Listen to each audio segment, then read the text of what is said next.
إن الحمد لله نحمده ونستعينه ونستغفره ونستهديه ونعوذ بالله من شرور أنفسنا ومن سيئات أعمالنا من يهده الله فلا مضل له ومن يضلل فلا هادي له وأشهد أن لا إله إلا الله وحده لا شريك له وأشهد أن نبينا محمدًا عبده ورسوله صلى الله عليه وعلى آله وصحبه وسلم تسليماً كثيراً إلى يوم الدين.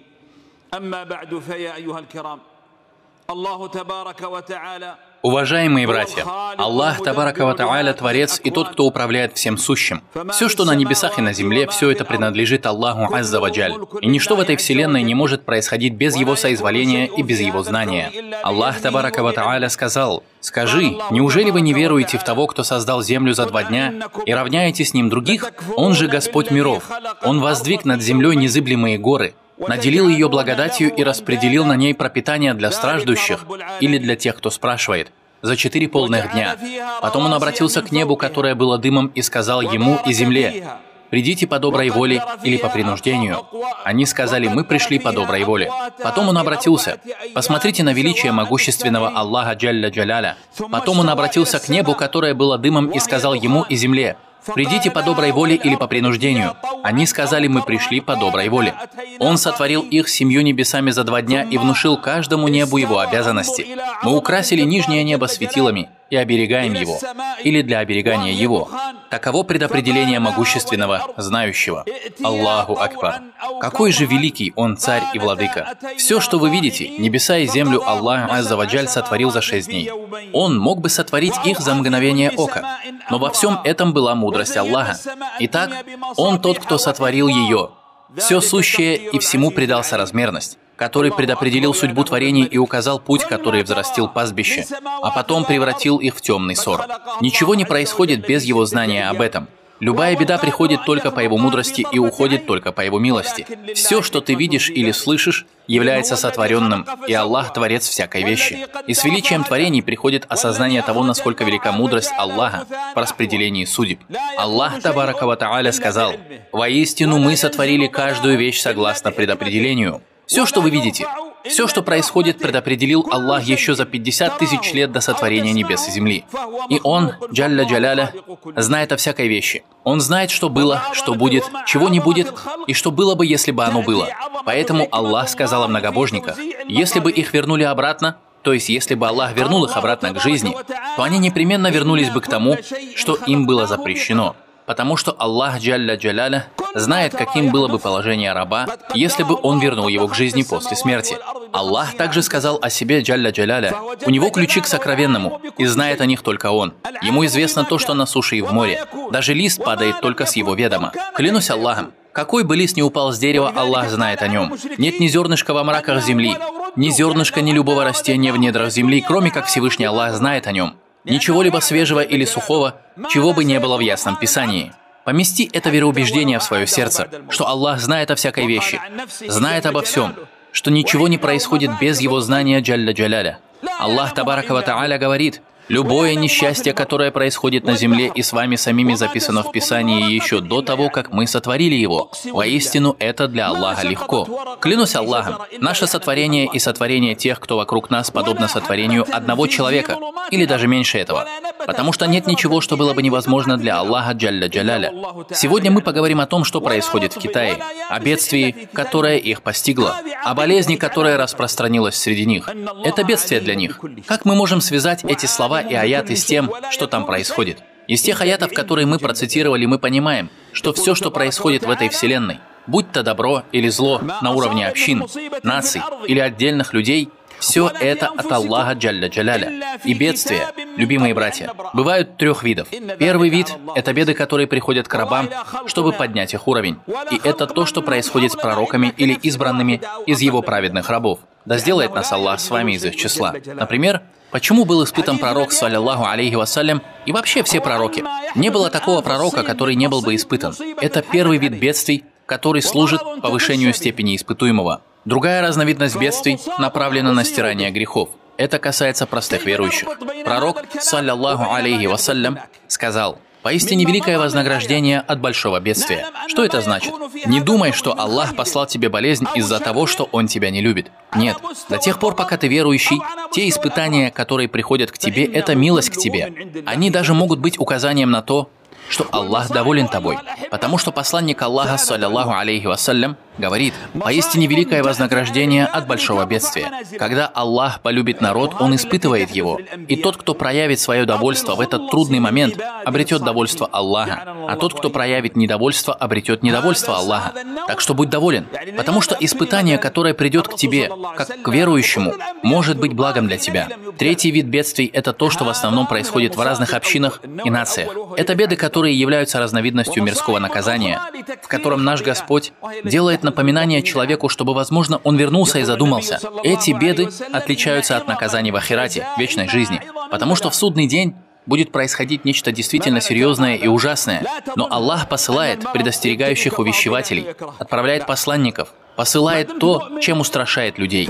И если они проявят беспечность, то горе им. Задумайся над этими аятами. Всевышний Аллах говорит: «Мы уже отправляли посланников к народам до тебя. Мы подвергали их нищете и недугам, дабы они стали смиренными». То есть были общины до тебя, о Мухаммад, да благословит его Аллах и приветствует, посланника Аллаха. Мы направляли на них нищету, не спосылали на них недуги, дали им и милость, и наказание, чтобы они стали смиренными.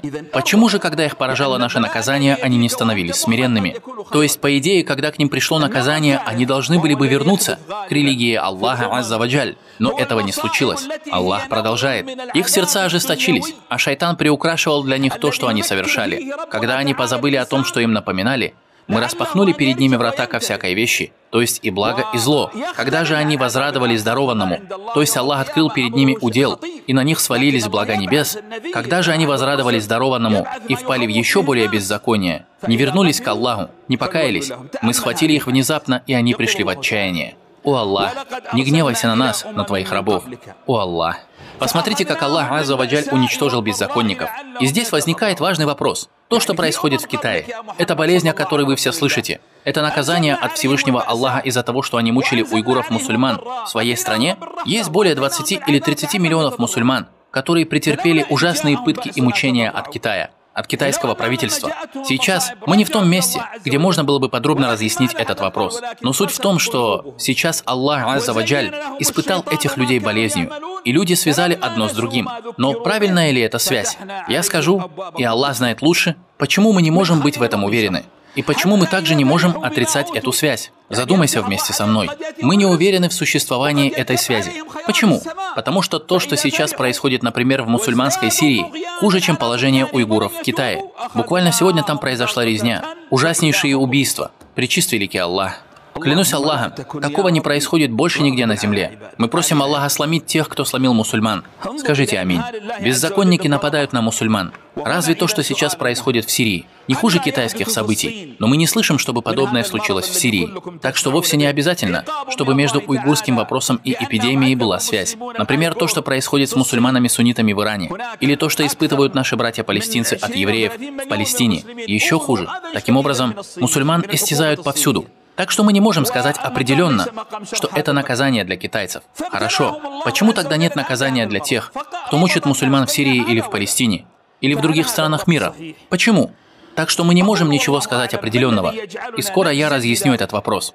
И также мы можем подтвердить эту связь. Почему? Потому что Всевышний Аллах не утверждает несправедливость. Всевышний Аллах сказал: «Не думай, что Аллах не ведает о том, что творят беззаконники».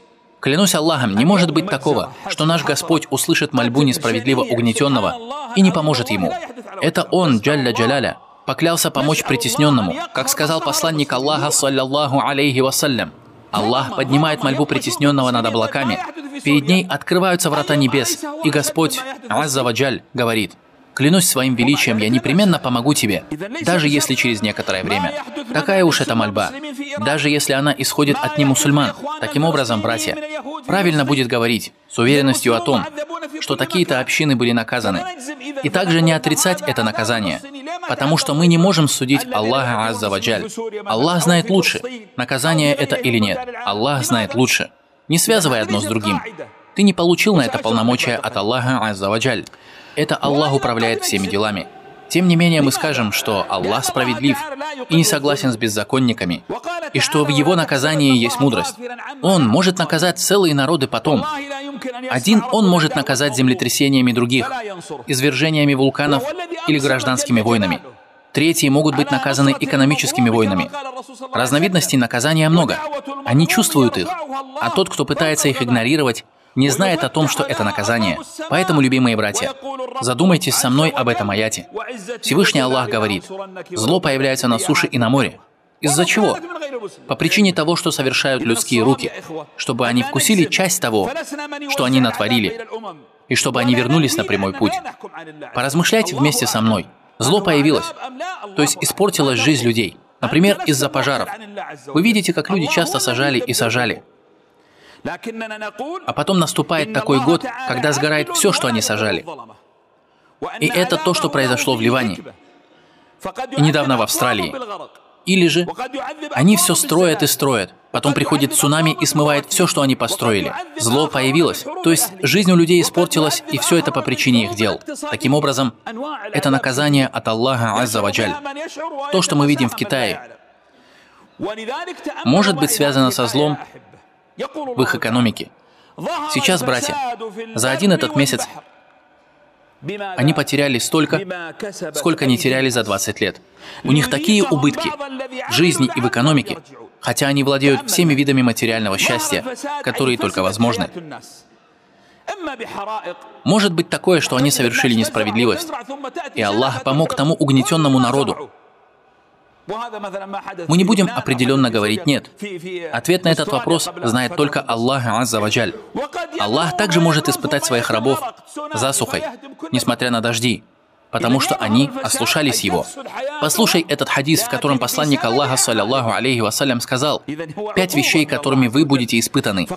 Я прибегаю к Аллаху от того, чтобы вы застали их. О Аллах! Это великие слова, братья. Пророк, саллаллаху алейхи вассалям, говорит: если мерзость, то есть прелюбодеяние, распространится среди людей так, что они станут делать это, даже открыто, то среди них распространится чума. То есть, братья, открытое прелюбодеяние – это не когда ты совершаешь его скрытно, или есть какой-то закон, который наказывает за это. Нет, открыто, когда это действие становится общеизвестным среди людей. Оно организовано, считается дозволенным и допустимым. Именно эти люди, эти народы и подвергаются наказанию Аллаха Азза ва Джаль. Итак, первое. Если мерзость распространится среди людей так, что они станут делать это даже открыто, то среди них распространится чума и болезни, которых не было среди тех, кто жил до них. Если они начнут недомеривать и недовешивать на весах, то их постигнет засуха, недостаток продовольствия и тирания правителя. Когда они будут обвешивать, недомеривать на весах, пожирать имущество людей по несправедливости, то таким будет их наказание. Просим у Аллаха благополучия и спасения. Если они перестанут выплачивать закят со своего имущества, то обязательно будут лишены дождя с неба. И если бы не животные, то им вообще бы не был дан дождь. Если они нарушат договор Аллаха и Его посланника, то Аллах обязательно даст власть над ними, их врагам, не из их числа, и те будут отбирать у них нечто, принадлежащее им. Таково положение мусульман. А если их правители не будут судить по книге Аллаха, выбирая что-то иное, нежели ниспосланное Аллахом, то Аллах обязательно посеет между ними вражду. Когда правители не будут судить по шариату Аллаха, Аллах сделает так, что они будут воевать друг с другом. И это то, что сейчас происходит по всему миру. Итак, братья, то, что мы видим в Китае, в разных вариантах повторяется во всех странах мира. И между Всевышним Аллахом и Его рабами нет родства. Таково установление Аллаха, которое уже совершалось ранее, касающееся Его творений. Всевышний Аллах говорит: «Когда несчастье постигло вас после того, как вы причинили им вдвое большее несчастье, вы сказали: откуда все это? То есть откуда пришло это несчастье? Скажи: от вас самих. Воистину Аллах способен на всякую вещь». Всевышний Аллах также говорит: «Любое бедствие постигает вас лишь из-за того, что приобрели ваши руки, и Он прощает вам многое». Так что от нас требуется следующее. Первое – увещевание и назидание, а не злорадство и неуважение. Нет, нужно их увещевать. Вот сейчас они начали гордиться тем, что стали величайшей силой, непобедимой державой, которая собирается опустошить и пройтись по всему миру. И Аллах испытывает их вирусом, который даже не виден невооруженным глазом. Как сказано в Коране, «Воинство твоего Господа не знает никто, кроме Него». Мы обязательно должны бояться Аллаха и извлечь для себя урок. Каждый из нас должен постараться исправить самого себя. Исправь свое положение у себя дома, потому что ты член этого огромного общества. Во-вторых, мы знаем, что все эти беды соответствуют предопределению Аллаха и происходят из-за того, что совершили людские руки. И какая бы беда ни спосылалась, она соотносится со справедливостью Всевышнего Аллаха. Аллах никогда ни с кем не обходится несправедливо. Клянусь Аллахом, беда не спосылается не иначе, как по справедливости Аллаха, и не избавляются от нее исключительно по милости Аллаха. Это то, во что ты должен верить относительно бедствий. Третье. Люди обсуждают, что эта болезнь расходится как эпидемия, переходит и заражает других людей. Мы скажем, что в вопросе инфекций следуем пророческой методологии. Обрати внимание вместе со мной на эти слова. Посланник Аллаха, саллаллаху алейхи вассалям, говорит: нет заразы и нет суеверий, и нет гаммы, суеверий, связанных с совой, и нет сафара, и нет влияния планет, и нет духа в пустыне, и мне нравится благое предзнаменование. Что это значит? Нет заразы, то есть инфекция может передаваться исключительно с соизволения Аллаха, и сама по себе она не возникает. Поэтому не ходи к заболевшему человеку, не отправляйся в страну, где чума. А тот, кто находится в стране, где свирепствует чума, не должен покидать эту страну. Почему? Чтобы не заразить других людей. Инфекция существует. Но когда мы решаем, что она передается сама по себе, мы поступаем неправильно. Мы должны говорить, что инфекция происходит только тогда, когда велит Аллах. Почему? Что это за болезнь, которая у них? Человек может сказать, что эта болезнь появилась сама по себе и так далее. Но это не так. Кто изначально сотворил эту болезнь? Аллах, Азза ва Джаль. Ей заболели миллионы, но умерших до сих пор насчитывается не больше 220 человек. Почему остальные не заразились? Инфекция не вредит сама по себе. Это Аллах управляет ей. Это важно. И есть другой хадис. Я не хочу долго разъяснять хадис, чтобы не задерживаться. Но есть другой хадис, в котором пророк, саллаллаху алейхи вассалям, говорит: «Беги от прокаженного, так как бежишь от льва». Так что мы объединим два этих понятия. Мы сами не будем ходить в зараженные места, и также мы верим, что болезнь не может перемещаться сама по себе, и что заражение происходит только по повелению Аллаха, Азза ва Джаль, по мудрости, которую знает Аллах. Так мы понимаем этот хадис. Да благословит нас с вами Аллах в Великом Коране и дарует нам пользу посредством Его аятов и мудрого поминания. На этом все. Я прошу прощения у Аллаха для нас с вами, и просите у Него прощения. Поистине Он прощающий, милосердный.